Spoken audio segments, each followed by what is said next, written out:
আসসালামু আলাইকুম। খাতায় লেখা দেখে অবশ্যই আপনারা বুঝতে পারছেন যে আমি আজকে কি নিয়ে আলোচনা করব। তো আজকে আমার আলোচনার বিষয় হচ্ছে বৃহত্তম ক্ষুদ্রতম ভগ্নাংশ বের করার সহজ পদ্ধতি বা টেকনিক। তো পরীক্ষায় এভাবে অনেক প্রশ্ন এসে থাকে, বিশেষ করে এই যে আপনারা এই পাশে কিছু প্রশ্ন দেখতে পাচ্ছেন লেখা, তো এগুলো বিভিন্ন বিসিএসে এসেছে। তো আমি আজকে আলোচনা করব যে খুব সহজে কম সময়ে কিভাবে এভাবে প্রশ্ন আসলে ক্ষুদ্রতম বা বৃহত্তম সংখ্যা বের করতে বলা হলে কিভাবে আমরা খুব সহজে বের করব। তো এটা বের করার দুইটা পদ্ধতি আছে, একটা হচ্ছে দশমিক পদ্ধতি, 2 নাম্বার হচ্ছে আড়াআড়ি গুণ করার মাধ্যমে বের করা। তো আমরা দুইভাবেই করতে পারবো। তো সবচেয়ে ভালো হয় যে দুইভাবেই শিখে রাখা। তো তাতে কি হবে, যেমন আপনি এখানে 4 নম্বরে এক প্রশ্ন দেখতে পাচ্ছেন আর 5 নম্বরের যে প্রশ্ন দুইটা দেখতে পাচ্ছেন, এখানে কিন্তু ভগ্নাংশ এবং দশমিক দুইভাবেই দেয়া আছে। তো আমরা যদি দুইভাবে শিখে রাখতে পারি তো এইভাবে আমরা যেভাবেই আসুক আমরা সেভাবে পারবো। তো আমরা আজকে প্রথমে শিখব কিভাবে দশমিকের মাধ্যমে সহজে বের করা যায়। তো দশমিকের মাধ্যমে আমরা সহজে বের করব। যেমন 1 নম্বরে দশমিকের মাধ্যমে কিভাবে বের করি, যেমন আমাদেরকে দেওয়া হলো ধরুন 2 এর 1, তারপরে হচ্ছে 3 এর 1, তারপরে হচ্ছে 4 এর 1, তারপরে 5 এর 1। তো আমাদেরকে বলা হলো যে এখানে কোনটি ক্ষুদ্রতম কোনটি বৃহত্তম। তো আমরা এটা কিভাবে বের করব, প্রথমে দশমিকের মাধ্যমে আমরা কিভাবে বের করব। দেখেন এই আমরা যদি এই 1কে যদি আমরা ভাগ করি 2 দিয়ে, তো সাধারণত 2 এর ভিতরে আমরা 2 দিয়ে 1 এর ভিতরে যায় না। তো এই ক্ষেত্রে না গেলে আমরা কি করব, একটা দশমিক দেব, দশমিকের পরে একটা শূন্য দিব, তারপরে 5 দুগুণে 10, তার মানে আমাদের অ্যান্সার 0.5। এইটা হচ্ছে এটার মান। এবার আমরা 3 এর 1টাকে একটু দেখি। তো 3, এই যে 1কে আমরা 3 দিয়ে ভাগ দেব। তো 3 দিয়ে 3 এর ভিতরে আমরা 3 দিয়ে 1 এর ভিতরে ভাগ করা যায় না, তো যায় না। এক্ষেত্রে আমরা একটা দশমিক দেব, দশমিক দেওয়ার পরে আমরা একটা শূন্য দেব এখানে, তো হয়েছে কত, 10। তো এক্ষেত্রে এখন আমরা কি করব, 3 দিয়ে 10কে ভাগ দেব। তো আমরা যদি ভাগ দেই কত হবে, 3 3 9, তারপরে 1, আবার 0, আবার 3 3 9, এভাবে 3 3 করতে মানে সামনে যেতে থাকবে।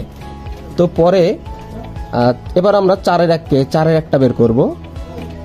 তো আমরা যদি 4 দিয়ে 1কে ভাগ করি কত হবে, 4 দিয়ে 1কে ভাগ করলে যায় না, দশমিক দিতে হবে, একটা শূন্য দিতে হবে।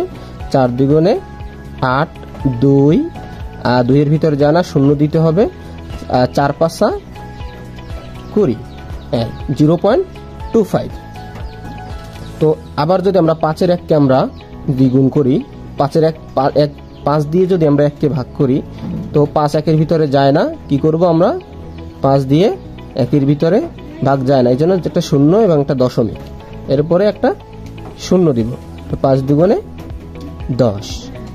তাহলে আমরা কত পাইলাম, যদি বলা হলো যে তাহলে আমাদের নিচের কোনটি বৃহত্তম কোনটি ক্ষুদ্রতম, তো এখানে দেখেন আমরা 0.55, 0.33, 0.25, 0.2। তো স্বাভাবিকভাবে আমরা আমাদের বড় সংখ্যাটি কত, 0.5। 0.5 মানে এখানে 5 এর পরে কিন্তু একটা শূন্য আছে, এটা ধরতে হবে। আবার এখানে দেখেন এই যে 2 যে আছে, এখানে কিন্তু 2 এর পরে একটা শূন্য, এটা বুঝতে হবে আপনাকে। তো আমাদের এখানে সবচেয়ে বড় সংখ্যা কোনটি, বড় সংখ্যা হচ্ছে 0.50, তার মানে আমাদের বৃহত্তম কোনটি, এই যে 2 এর 1। এরপরে যদি বলা হয় যে এখানে ক্ষুদ্রতম কোনটি, সেক্ষেত্রে আমরা কিভাবে কোনটা বলবো, এখানে সবচেয়ে ক্ষুদ্রতম সংখ্যা হচ্ছে এই 0.20। তো তাহলে আমাদের ক্ষুদ্রতম কোনটা হইল, 20 কোনটার মান, এটার মান। তো এটা হচ্ছে ক্ষুদ্রতম, এটা হচ্ছে বৃহত্তম। আশা করি দশমিকের মাধ্যমে আপনারা খুব সুন্দর করে ব্যাপারটা বুঝতে পেরেছেন। এবার আমরা একটু আড়াআড়ি গুণ করার মাধ্যমে কিভাবে বের করতে হয় আমরা একটু সেটা শিখব। তো দেখেন এই একই অঙ্কটাকে আমরা আড়াআড়ি ভাবে শেখার চেষ্টা করব। তো দেখেন 2 এর 1, 3 এর 1, 4 এর 1, 5 এর 1, আমরা আপনাদের কাছে যেটা সহজ মনে হয় আপনারা সেভাবেই করতে পারেন। তো তো এক্ষেত্রে আড়াআড়ি গুণ করার মাধ্যমে কিভাবে বের করতে হবে, এই উপরেরটাকে বলা হয় লব আর নিচেরটাকে বলা হয় হর।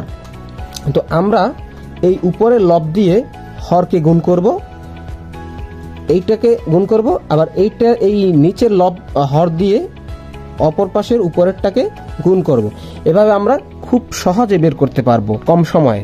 সেটা কিভাবে বের করে একটু চলুন দেখি। তো এই উপরেরটা অর্থাৎ যেইটার লব দিয়ে যেইটার নিচেরটার হর দিয়ে হরকে গুণ করা হয়, যেটার লব দিয়ে গুণ করা হইবে ওইটার মান হবে ওইটা। যেমন এই 1 দিয়ে 3 যদি গুণ করি 3 1 3, অর্থাৎ এটার মান হবে 3। এরপরে যদি আমরা এইটার 1 দিয়ে যদি আমরা এটা গুণ করি, তার মানে হচ্ছে এটা হচ্ছে আমাদের 2 1 2, তার মানে আমার এটার মান 2, এটার মান 3। তো এখানে বড় কোনটা, এইটা 3, এটার মান হচ্ছে 3, তার মানে আমাদের বড় হবে এটা। তো এটা আমাদের ছোট। এর পরেরগুলোর সাথে তুলনা করে একটু তো দেখেন, আবার এটার সাথে এটা, এটার সাথে এটা, মানে সরি এটা তো গেছে। তো পরেরটা আমরা 1 এর 4টাকে আমরা একটু করি।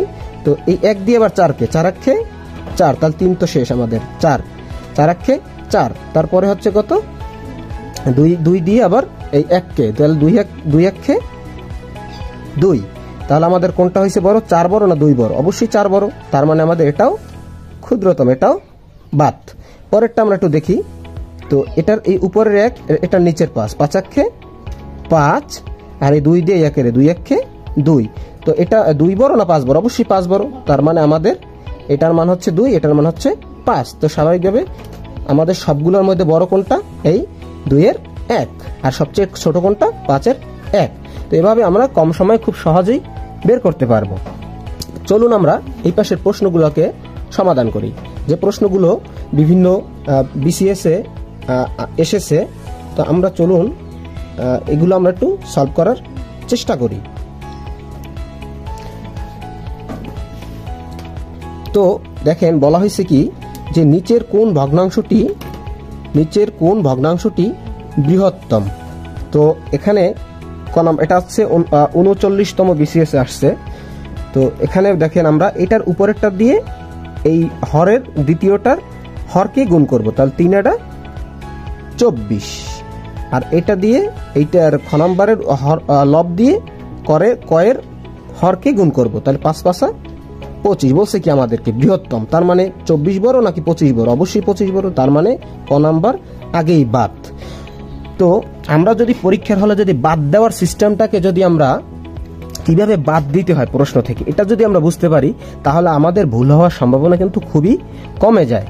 তো যদি আমরা বাদ দেওয়ার সিস্টেমটা শিখে দেবো। তো আমাদের এখন অপশন আছে 3টা, তো আমাদের একটা বাদ, এখন এই 3টার ভিতর আমাদের অ্যান্সার আছে। তো এরপরে আমরা কি করব, এইটা দিয়ে আবার এইটাকে, আপনি চাইলে এটা দিয়ে এটাও করতে পারেন, সমস্যা নাই, কিন্তু আমরা সিরিয়াল দিয়ে করতেছি। তো 5 দিয়ে আবার 11, 5 11 55, আর এখানে 6 48। তো 55 বড় নাকি 48 বড়? অবশ্যই 55 বড়, তার মানে গ নাম্বার বাদ। এরপরে পরেরটা আমরা একটু দেখি, 5 দিয়ে আবার 14কে। তো 5 দিয়ে 14কে দিলে কত হবে, 4 5 20, 20 শূন্য হাতে 2, 5 1 5 আর 2 7 70, আর এটাকে যদি আমরা দিই 8 দিয়ে 8 64। তো এই 64 বড় নাকি 70 বড়? অবশ্যই 70 বড়, তার মানে ঘ নাম্বার বাদ, আমাদের অ্যান্সার খ। এরপরে আমরা 2 নাম্বারটা একটু দেখি। বলছে কি কোনটি বৃহত্তম, এটা 32তম বিসিএস আসছে। তো দেখি আমরা বৃহত্তম কোনটি। আবার ওই একই নিয়মে আপনি চাইলে দশমিকের মাধ্যমে বের করতে পারেন, কিন্তু আমার কাছে ওটা একটু সময় সাপেক্ষ মনে হয়, এই জন্য আমার কাছে এটাই সহজ মনে হয়। 4 5 20, কত পাইলাম 20, আর এখানে 3 5 15, বৃহত্তম বলছে, তার মানে 15 বড় না 20 বড়? অবশ্যই 20, তার মানে খ নাম্বার হবে না। এবারে আমরা গয়ের সাথে একটু তুলনা করব। তো 5 দিয়ে আবার 100-র ভিতরে গুণ করতে হবে, গ নাম্বারের 5 100 500। তারপরে হচ্ছে আমাদের 75 দিয়ে 6 রে, তাহলে কত, 5 6 30, শূন্য হাতে 3, 5 7 5 6 30, শূন্য হাতে 3, 6 7 42, আর 3 42 43 44 45, তার মানে হচ্ছে কত, এখানে 500, এখানে 450। তো অবশ্যই 450 ছোট, তার মানে এটা হবে না, যেহেতু আমাদের বৃহত্তম বের করতে বলছে। ঘ নাম্বারটা একটু দেখি আমরা, ঘ নাম্বার সাথে আবার একটু তুলনা করি। 5 দিয়ে 11, 5 11 55। তারপরে হচ্ছে 8 দিয়ে 55টা এখানে হবে, যেহেতু আমার এটার হর, এটার লবের সাথে এটার হর, তার যেটার লব ওইটার সাথে ওইটার মানটা হবে। তো 5 11 55, 6 48। তাহলে 55 বড় নাকি 48 বড়? অবশ্যই 55 বড়, 48 ছোট, তার মানে এটা বাদ। আমাদের অ্যান্সার কত? ক নাম্বার। এবার আমরা একটু 3 নাম্বারটা চেষ্টা করি, দেখি বলছি কি কোন ভগ্নাংশটি ক্ষুদ্রতম। এটা 31তম বিসিএসে আসছে। তো বলছে কি কোন ভগ্নাংশটি ক্ষুদ্রতম। তাহলে আমরা ওই সেম নিয়মে আবার একটু ট্রাই করি। এটার হরের সাথে এটার লব দিয়ে এটাকে হর। তাহলে 2 11, 11 দুগুণে 22, আর এখানে 3 11 33। যেহেতু এটা বড় এটা ছোট, যেহেতু আমাদের ক্ষুদ্রতম বের করতে বলছে, তার মানে আমার বড়টা আগেই বাদ এটা। তো এরপরে গ নম্বরের সাথে তুলনা করি একটু। 2 দিয়ে 13 দুগুণে 26, আর এখানে 3 11, এটা তো গেছে। তাহলে 2 1 2, 2 11, 11 দুগুণে 22। তো এখানে 26, এখানে 22, তার মানে আমাদের ছোট কোনটা? গ নাম্বার। তো আমাদের ক নাম্বার বাদ। এবার আমরা একটু ঘ নাম্বারটা দেখবো। ঘ নাম্বারের সাথে এটার 2 দিয়ে 15, 15 দুগুণে 30, এটার মান হচ্ছে 30। আর এটা দিয়ে 4 3 4 12, 2 হাতে 1, 4 একে 4 আর 1 5, 52।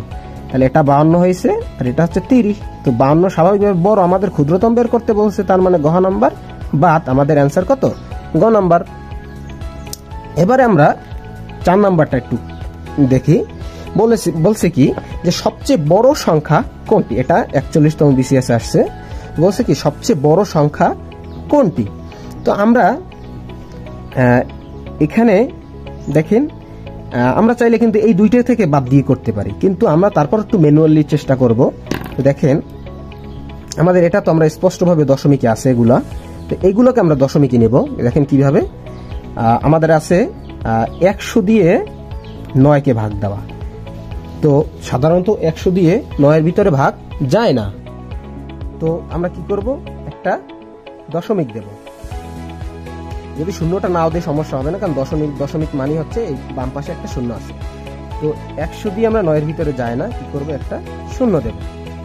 এরপরে 90 হয়েছে, তো আমাদের 90-এর ভিতরে যাবে না, তার জন্য আমরা কি করব, আর একটা শূন্য দেব। আর একটা শূন্য দিতে গেলে এখানে একটা শূন্য, এখানে একটা শূন্য। এবারে কত হচ্ছে 900। 100 দিয়ে 900-এর ভিতরে 9 বার যায়, 9 100 900। তাহলে আমাদের এটার মান হচ্ছে কত? 0.09।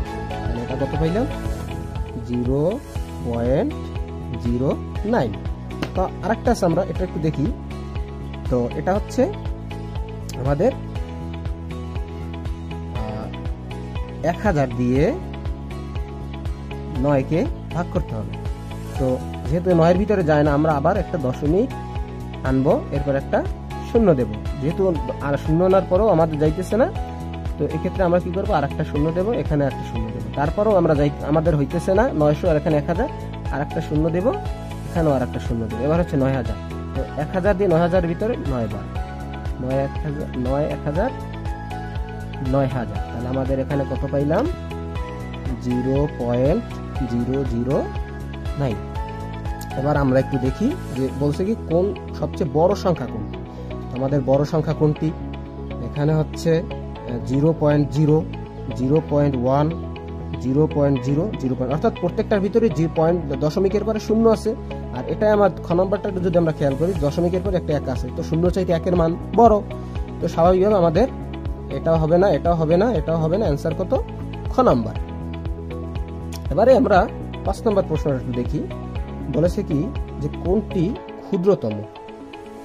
তো আমাদের আবার ওই একই রকম দশমিকে আছে, মানে ভগ্নাংশ আকারে আছে। তো আমরা ভগ্নাংশগুলোকে আগে দশমিকে রূপান্তরিত করব। তো আমাদের 3 দিয়ে 1কে ভাগ দিতে হবে। তো 3 1কে ভাগ যায় না, দশমিক আনতে হবে, একটা শূন্য দিতে হবে।